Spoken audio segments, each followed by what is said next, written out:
Welcome everyone to week 1 of the hip dysplasia tutorials. We had a little bit of problems with technical issues on Facebook Live, so my apologies for the delay. We were supposed to be live at 12:30, hoping next week that we'll have sorted all those problems out. For those of you that don't know me, my name is Dr. Megan Kelly. I'm a vet, and I also have a postgraduate certificate in rehabilitation for animals. I had a practice in Cape Town called Holistic Vet, where I mainly treated pets with musculoskeletal conditions, neurological patients, so like paralyzed pets, and my focus was really on all these type of joint and muscle injuries. And I try and treat as much as possible in a natural way, so try and minimize invasive procedures as well as drugs. So I'm very excited about educating you and teaching you all about hip dysplasia and the ways in which we can manage this condition. And it's close to my heart because about a year ago, my husband and I rescued a little dog called Sunshine. And you'll see loads of Sunshine over the next 12 weeks. And she has hip dysplasia. We're going to have a look at her x-rays. And I really wanted to share sort of what I'm going to be doing with Sunshine and what I do with her in a way that it would benefit everyone. So you're going to be able to see all the things that I do. And these will include exercises as well as massage, acupressure. I can do acupuncture, fortunately, on her when she's sore, but I'll teach you as a pet owner the things that you're able to do. And in some cases, you might be doing this in conjunction with your vet or your rehabilitation therapist. So let's get on with the presentation.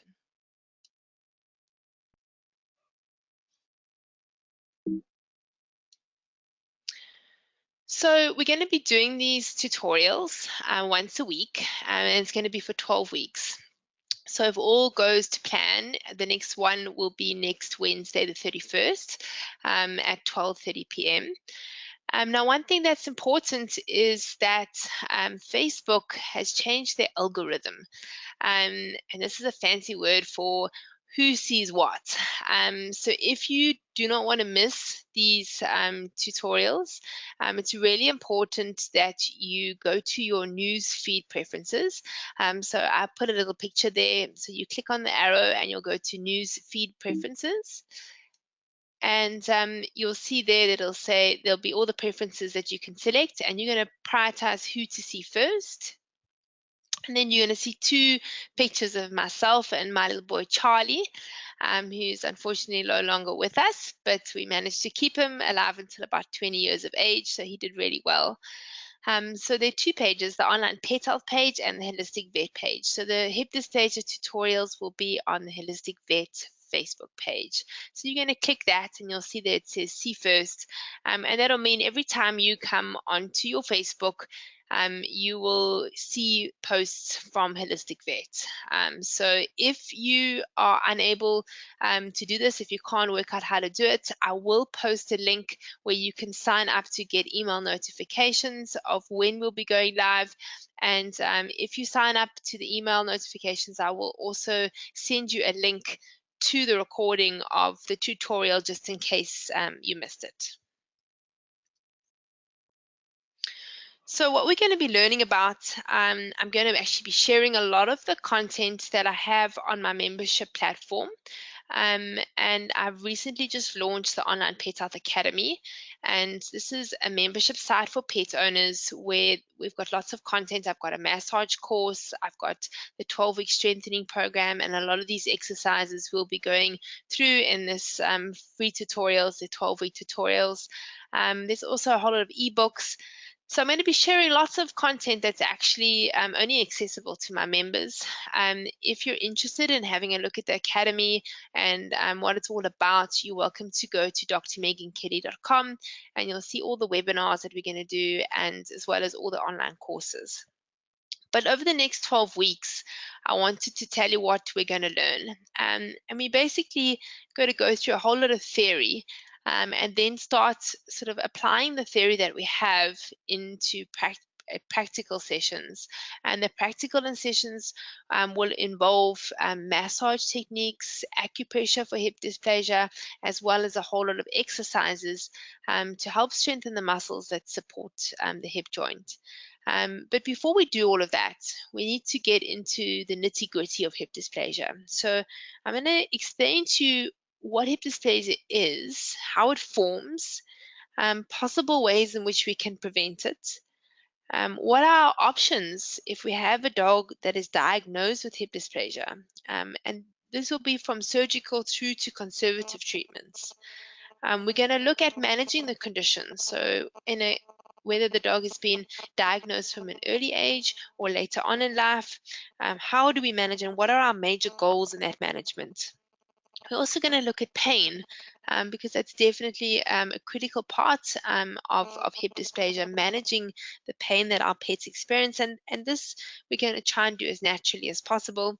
And we want to learn how to recognize pain. And we also want to see what types of pain we have. So we have the pain associated with the joints, but we also have compensatory pain. So that's pain because these pets are altering the way that we walk, the way that they walk. And in doing this, they cause problems in other areas of the body. And we often see secondary compensatory pain in their backs and other injuries in their forelimbs because of the way that they shift their weights. And we'll go through this a little bit about this today and in more detail next week. So now the exercises that we're going to show are all very basic exercises. You don't need any equipment for them. And they're exercises that any pet owner can do, whether your dog has hip dysplasia, whether there's nothing wrong with your dog, if it hasn't been diagnosed. These are great exercises to help strengthen the core, to help activate the muscles that help to support your pet's joints. So now, throughout the tutorial, I'm sure you're going to have loads of questions. If you do, you are welcome to post them in the comment section below. So whatever questions are posted, I will do my best to answer them at the beginning of the tutorial next week or sometime in the tutorial. So please ask questions below, and if I don't answer them in the tutorial, I will send you a message to answer your question personally.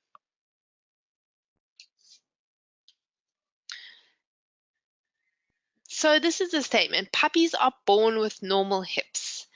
So that means that hip dysplasia is not congenital, it's a developmental condition. And they've done studies and they've shown that all puppies have normal hips. So if a puppy's going to get or develop hip dysplasia, the process actually begins just shortly after birth. So the big question is, well, why? What causes this? So there are two major components. There's the genetic component, and this seems to be more common in certain breeds, and it occurs in large as well as small breeds. So if we look at the larger breeds, an example that we see it in is Labradors. If we look at smaller breeds, a good example is a pug. And scientists have actually not been able to associate a specific gene that causes hip dysplasia. And I think the reason for this is that there's actually such a strong environmental component. So if we look at the percentages, 30% roughly is caused by genetic causes and 70% by the environment. And I think this is why these selective breeding programs haven't really been very successful. And in certain breeds, they've tried to breed out hip dysplasia, and there's maybe been a moderate reduction, but nothing really significant at all. And the 70% of environment is important because the environment is something that we can manage. So the genetic component we haven't been successful with managing, but being such a high percentage, maybe there's something that we can do in adapting these puppies' environment to try and minimize the chance of them getting hip dysplasia. So this was a statement that a scientist made, and he did loads of studies in hip dysplasia. And I really liked it because when we think of hip dysplasia, and I think of the texts that I read about hip dysplasia and when people describe it, and myself even, I think I used to explain it that the head of the femur doesn't sit well within the socket or the acetabulum. And that is true. That is a true statement.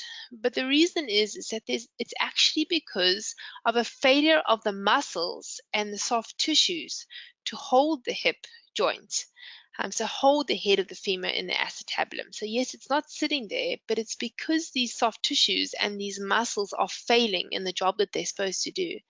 And that's really significant because that's really what we need to address. We need to address these muscles and we need to address these soft tissues. So joint laxity basically means that the joint is unstable or loose. And if we look at the stability of a joint, stability comes from a few different things. So the one thing is how well the head of the femur sits within the socket. And the other thing is the ligaments. So they're ligaments that hold the bones of the joint together.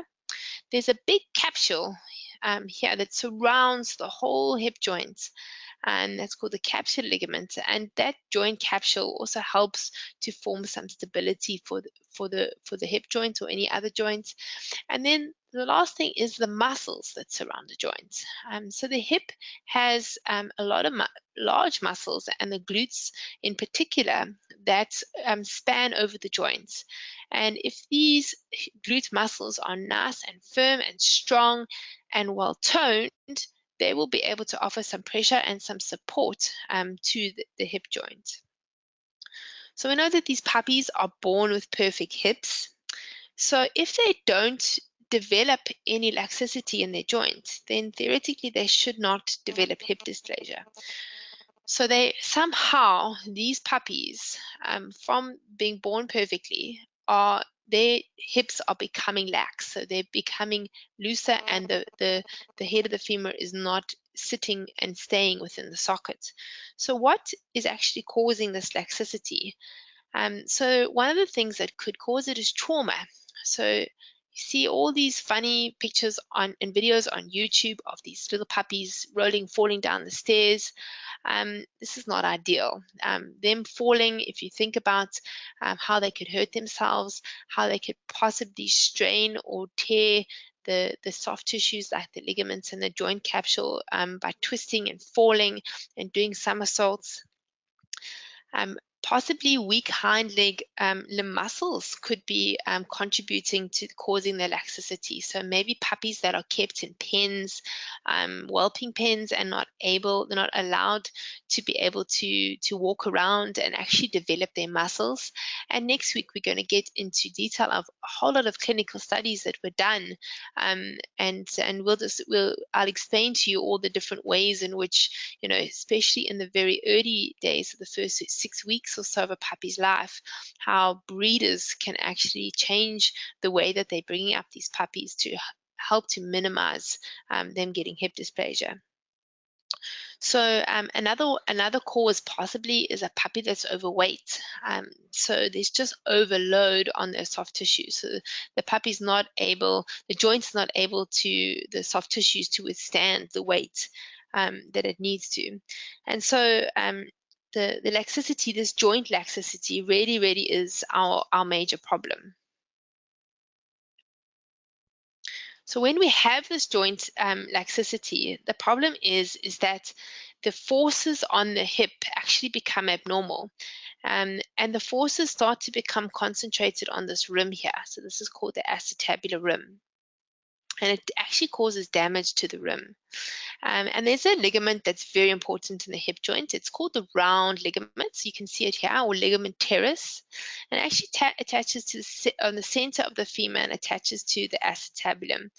And they've done some studies, and they show that damage to this ligament has been seen in some puppies as early as 1 month of age. And what they noticed is that there were signs of hemorrhage and there were signs of swelling in the ligament, showing that ligament has, for some reason, been put under strain.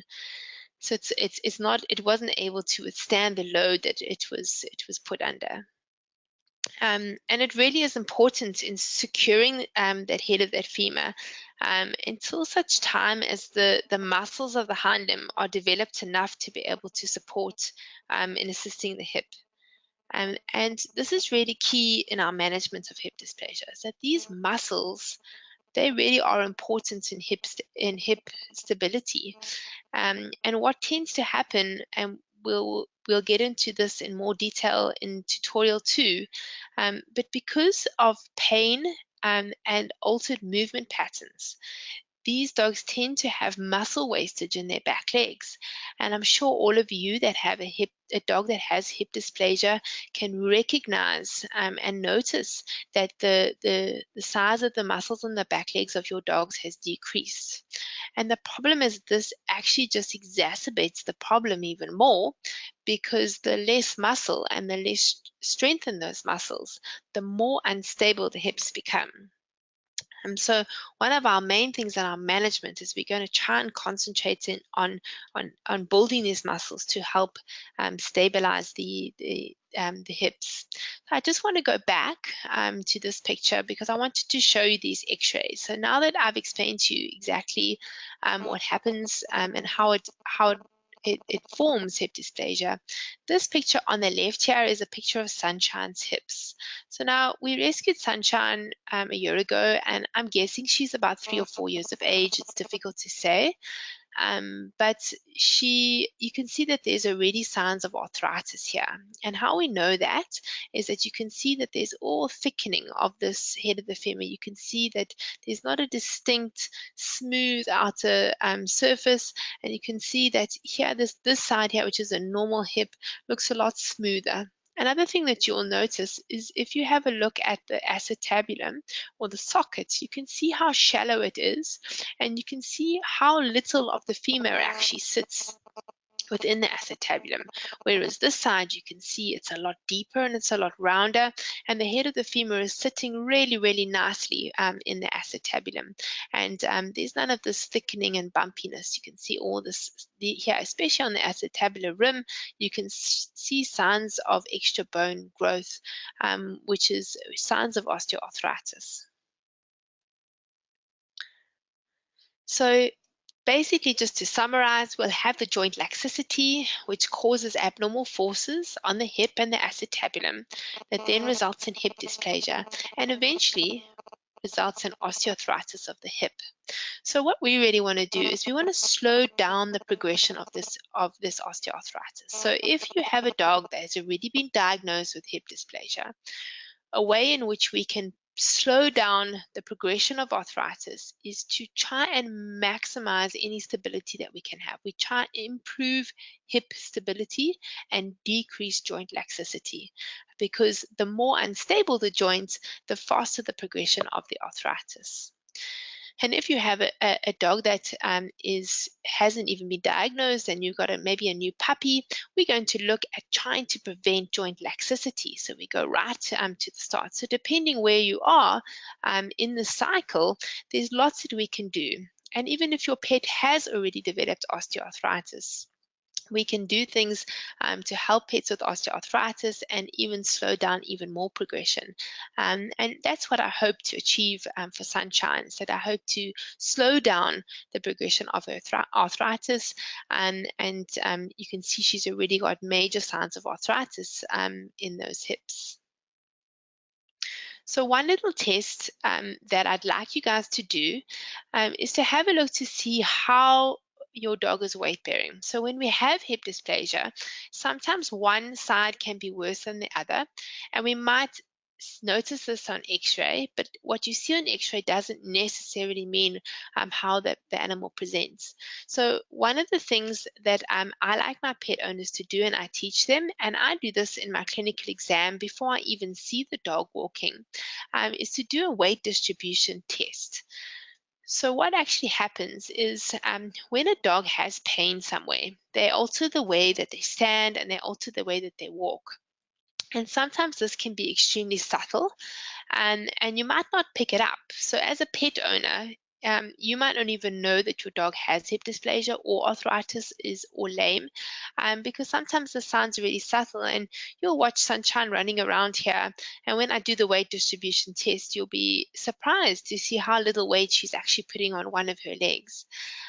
In big veterinary practice, we use a thing called a force plate analysis, which analyzes how much weight is distributed through each leg. And normally we would have 60% on the front leg and 40% on the hind limbs.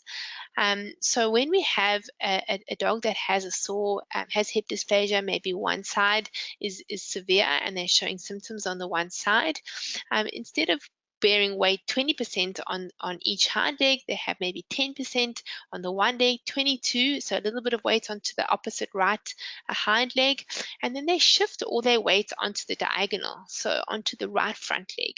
And this is really where all these compensatory problems come. So to do this weight distribution test is you get the dog to stand with all 4 feet as square as possible, and you can see how I'm pulling gently back on each paw, just sort of above the ankles. And you can see when I do the front legs, there's no movement at all. As soon as I do that left hind leg, you can notice that there's movement there. I can pull her leg backwards.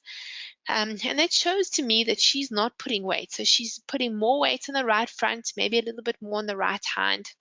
We saw from her x-rays that she has hip dysplasia in both of her hind legs, and the left hip doesn't look any more severe than the right hip, in my opinion, but obviously she struggles more with the left side, and so the problem is that we're overloading all these other structures, and we're going to chat next week in the next week's tutorial about the consequences of distributing the weight and compensating and overusing other areas of the body. And we're going to also chat about how to manage that. And there we were talking about massage, just to make sure that we don't get excessive muscle spasms and trigger points because of these altered movements or shifting the weight into other areas. So one of the things that I chatted about was the importance of muscle.